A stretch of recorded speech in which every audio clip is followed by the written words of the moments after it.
قال رسول الله صلى الله عليه وسلم خيركم من تعلم القرآن وعلمه وقال لا يؤمن أحدكم حتى يكون هواه تبعا لما جئت به صدق الله العظيم.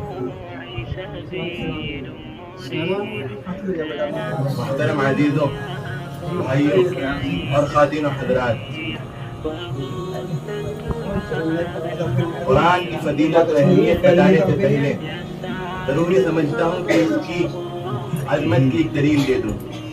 اس دنیا میں ہزاروں کتابوں سے بھی زائد کتابیں ہیں، ان میں سے بہت سی کتابیں ایسی بھی ہیں جو خدائی ہونے کا دعویٰ کرتی ہیں، یعنی وہ دعویٰ کرتی ہیں کہ وہ کتاب خدا کی طرف سے آئی ہے اور آسمانی ہے، چاہے بائبل ہو چاہے ہندو کی کچھ کتابیں ہوں۔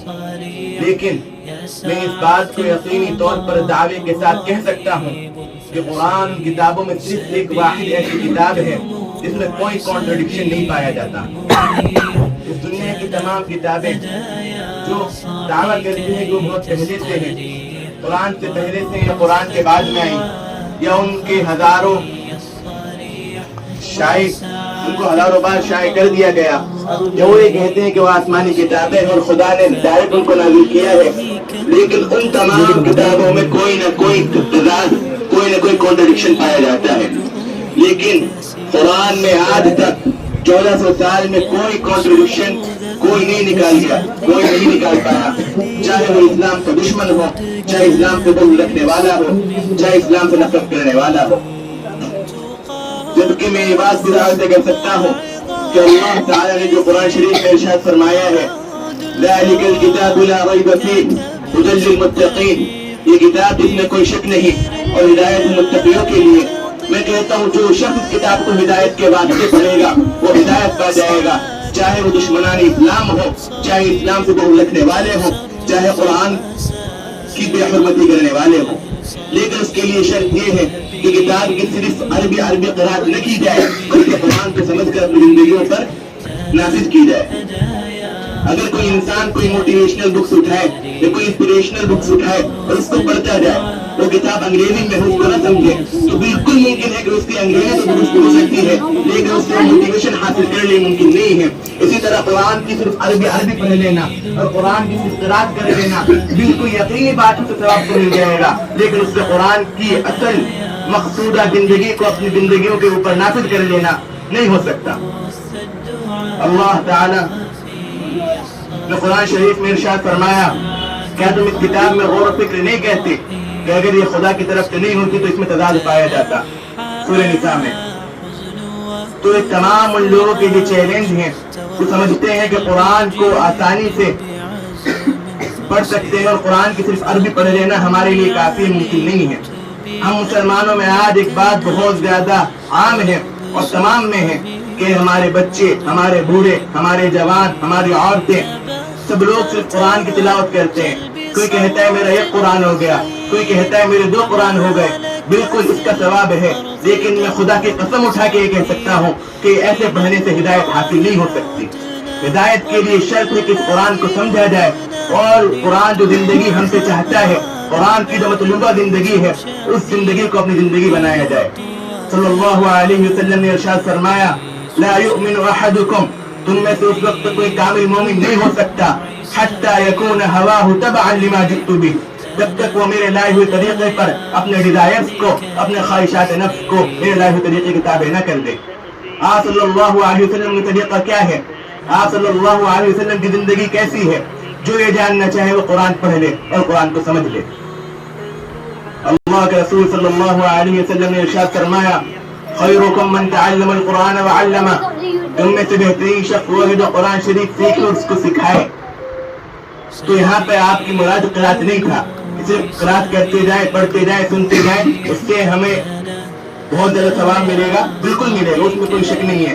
لیکن جب تک قرآن کے معنی کو، قرآن کے مفہوم کو خود بخود بعین ہی نہ سمجھا جائے تو کوئی فائدہ نہیں ہے۔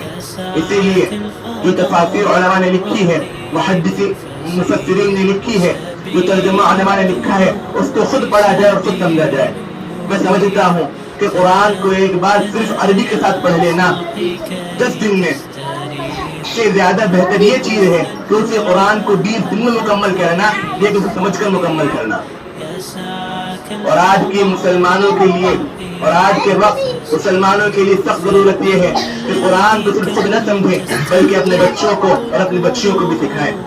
آج کے زمانے میں جو ہمارے بچے عصری تعلیم حاصل کر رہے ہیں بالکل کرنی چاہیے، لیکن ہر جگہ آپ جس یونیورسٹی پر بھی جائیں گے، جس اسکول میں بھی جائیں گے، چاہے وہ اپنے آپ کو اسلامک اسکول کہتا ہو، وہاں جو بھی تعلیم دی جا رہی ہے وہ صرف اور صرف ویسٹرن پیراڈائم سے دی جا رہی ہے، ویسٹرن کلچر کو عام کرنے کے لیے، ویسٹرن سویلائزیشن کو عام کرنے کے لیے دی جا رہی ہے۔ تو اس لیے بہتر یہ ہے کہ اس اصلی تعلیم میں جہاں تمام کا تمام سلیبس، تمام کا تمام نصاب ویسٹرن پیراڈائم میں ہے، اس سے پہلے ہم اپنے بچوں کو تھوڑی سی دینی تعلیم دے دیں۔ اللہ کے رسول صلی اللہ علیہ وسلم نے ارشاد فرمایا، طلب العلم فریضۃ علی کل مسلم، دین علم کا حاصل کرنا ہر مسلمان پر فرض ہے۔ تو اس علم دین سے مراد کیا ہے؟ کہ صرف قرآن کی ایک آدھا صورت یاد کر لینا یا صرف تھوڑی سی بات جان لینا یہ پورا علم دین ہے جتنا فرض ہے؟ بالکل نہیں۔ علم دین سے مراد یہاں پر یہ ہے کہ انسان بیسک مسائل کا حل اپنے آپ کر سکے، اپنے جو اس کے بیسک مسائل ہیں، جو اس کے روزمرہ میں پیش آنے والے حالات ہیں، اس کا وہ حل خود کر سکے۔ اسے نماز کے واجبات، نماز کے فرائض، نماز کی سنن سب معلوم ہو، اور قرآن کو سمجھ کر وہ جاننے والا ہو، جو قرآن ہم سے چاہتا ہے اس کو جاننے والا ہو۔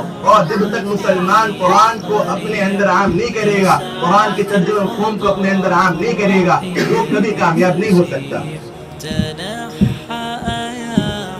اور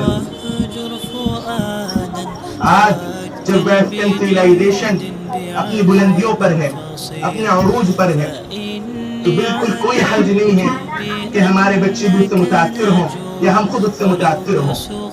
آج ویسٹرن سویلائزیشن ہر طریقے سے ایک کام کرتی ہے کہ خدا کے وجود پر شک پیدا کرنا اور خدا نے جو احکام نافذ کیے اس پر شک پیدا کرنا، انسان کو ابہام میں ڈالنا۔ اور میں سمجھتا ہوں کہ جو سوال دنیا کے ایسے لوگ جو ویسٹرن کلچر سے متاثر ہیں خدا کے تعلق سے کرتے ہیں، ان سب کا جواب قرآن شریف میں ہے اور آپ کو مل جائے گا۔ لیکن اس کے لیے شرط یہ ہے کہ مسلمان نے قرآن کو سمجھا ہو، مسلمان نے قرآن کو پڑھا ہو، مسلمان قرآن سے وابستہ ہو، مسلمان کے بچے قرآن سے وابستہ ہو، مسلمان کے بچے قرآن کی تعلیم کو جانتے ہوں۔ اور آج ہم اگر دیکھیں تو یہ تراویح 20 دن ہوئی، ہر دن سورہ فاتحہ پڑھی گئی، کئی بار پڑھی گئی، اور ہم جب بھی جو نماز پڑھتے ہیں، چاہے فرض ہو، واجب ہو، سنت ہو، نفل ہو، سورہ فاتحہ پڑھتے ہیں۔ لیکن آج ہم میں سے کتنے ایسے لوگ جنہیں سورہ فاتحہ یاد، جنہیں سورہ فاتحہ کا ترجمہ یاد ہے، جنہیں یہ یاد ہے کہ سورہ فاتحہ میں ہم سے کیا کہا جا رہا ہے۔ ہم قرآن کو پڑھتے ہیں، کتنی بار ہم نے ناظرہ کر لیا، یہاں تک کہ حفظ بھی کر لیا، کچھ صورتیں ہمیں یاد بھی ہو گئی، اچھی بات ہے، لیکن کیا ہمیں معلوم ہے جتنی صورتیں ہمیں حفظ ہوئی ہیں ہمیں اس کا مطلب پتہ ہے؟ ہمیں یہ معلوم ہے کہ خدا ہم سے کیا چاہ رہا ہے؟ ہمیں یہ معلوم ہے کہ خدا نے ہمیں کیوں بھیجا ہے؟ کیا ہمیں یہ معلوم ہے کہ خدا ہم سے کس طرح کی زندگی چاہتا ہے؟